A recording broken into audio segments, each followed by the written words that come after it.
we respect the enthusiasm that people have to get out and get some fresh air and the rest, but they should not do it rationalizing that it doesn't matter how they do it. It does matter. And that's why I would hope that the president and the vice president all would wear a mask. They don't wear a mask, why not? Other people should, so they should set an example. Is it time to mandate the wearing of masks across the country? Oh, I definitely long overdue for that. And my understanding that the Centers for Disease Control has recommended the use of masks, but not required it because they don't want to offend the president. And the president should be example. You know, real men wear masks. Be an example to the country and wear the mask. Not only it's not about protecting yourself, it's about protecting others and their families.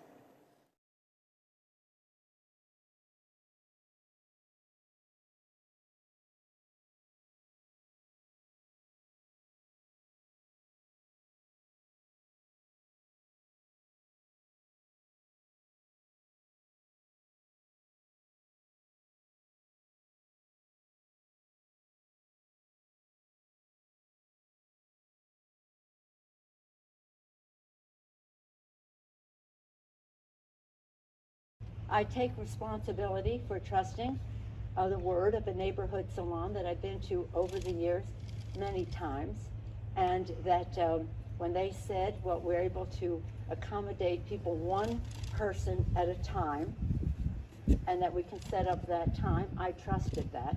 As it turns out, it was a setup, so I take responsibility for falling for a setup, and that's all I'm going to say on that. Do you think you owe the service industry an apology? I just spoke to a San Francisco barber who's a fan of yours. He supports you, but he thinks you owe the service industry an apology. Well, I don't. I think that they owe, that this salon owes me an apology for setting up. But I will say this, in fairness to him and in sympathetic to him, we have to get our country moving again. I have been inundated by people who are in the hair service industry saying, thank you for calling attention to this. We need to get back to work. We need to get back to work. And many of them annoyed at the setup. Tonight we want to introduce you to the woman Nancy Pelosi is blaming. Erica Kayleigh owns the now famous salon in San Francisco, and she joins us tonight. Erica, thanks so much for coming on.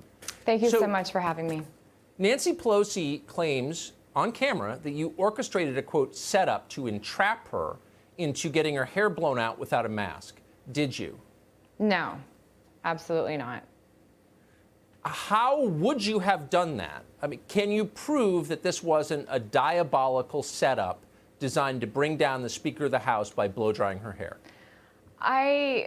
She had called the stylist or her assistant did and made the appointment. So yes.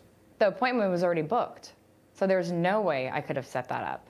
And I've had a camera system in there for 5 years. I mean, I didn't go in there and turn cameras on as soon as she walked in to set her up. So that's absolutely false. So Pelosi says that salons in San Francisco, and of course she lives there and she is the most powerful Democratic legislator in the world, but she says she understood that the restrictions allowed a one-on-one appointment in salons. What do you make of that?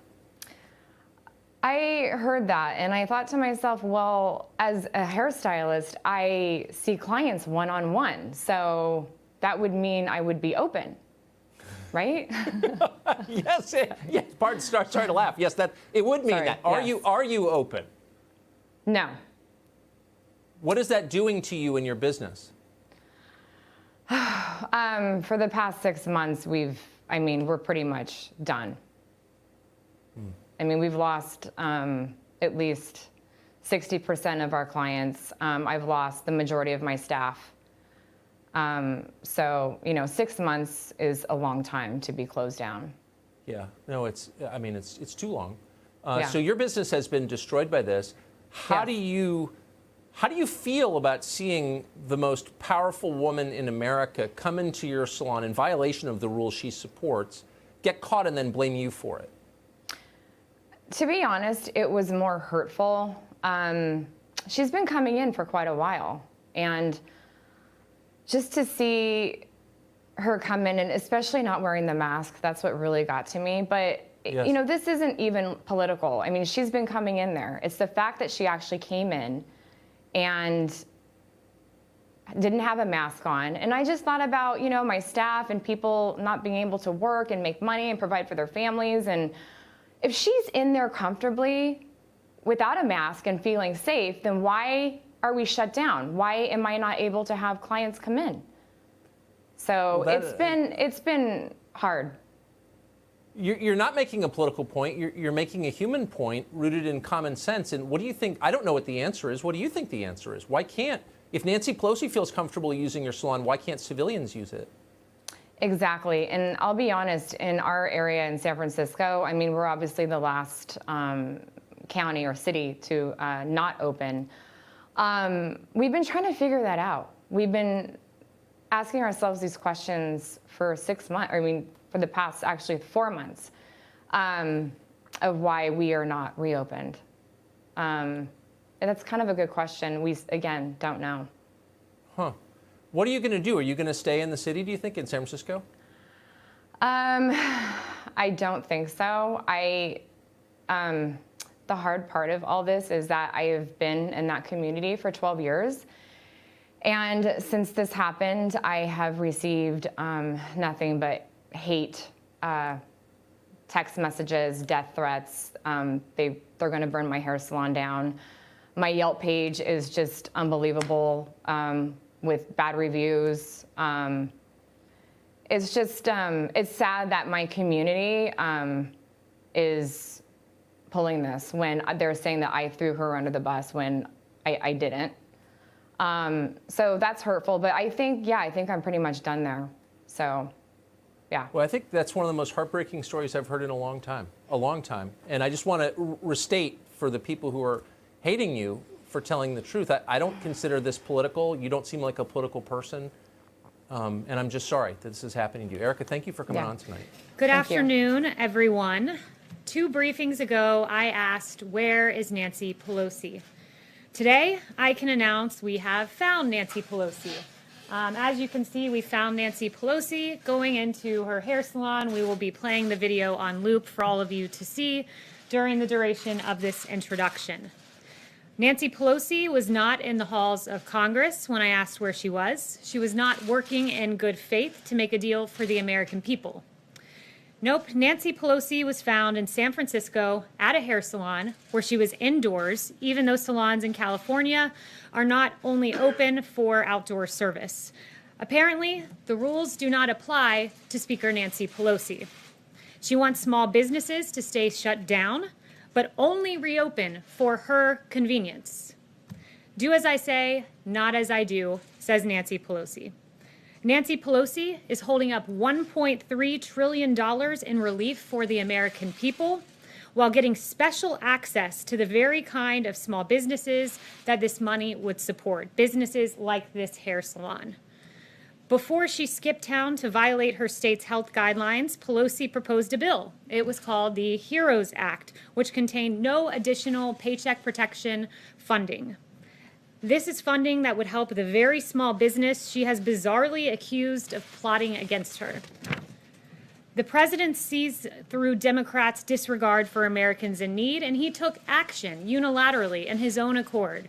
He provided relief from evictions, he provided unemployment insurance, he paused student loan payments, and he cut the payroll tax, putting money in the American people's pockets. Congress also failed to authorize funding to provide children with free lunches for the 2020-2021 school year. And again, President Trump, with senior advisor Ivanka Trump, took action. And now USDA has extended a summer program which will ensure children continue to have access to free meals through the end of the year. Nancy Pelosi is demanding an apology from a single mother and small business owner who has received threats since Nancy Pelosi's comments against her salon. Salon owner Erica Kayleigh said this: "Since this happened, I've received nothing but hate text messages, death threats, saying they're going to burn down my hair salon. It's just sad that my community is pulling this, saying that I threw her under the bus when I did not. So that's hurtful. But yes, I think I'm pretty much done now. Nancy Pelosi, you ought to apologize to the American people. Or better yet, come back to Washington and get to work for hardworking Americans like this salon owner that you maligned and demanded an apology from. I watched Nancy Pelosi. You must wear your mask. You have to wear your mask. And we're going to keep every beauty salon closed in California and all over the country. And then I see a picture. I say, Nancy Pelosi, well, where's her mask?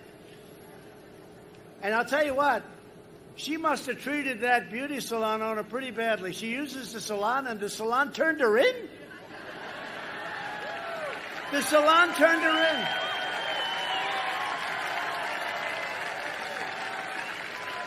I don't think I would have turned her in. I would have said, well, you know, she's a customer. I got to take care of my customers, right? But she made them open, and the salon turned her in, and the salon did business with her. How much do they hate Nancy Pelosi? Look at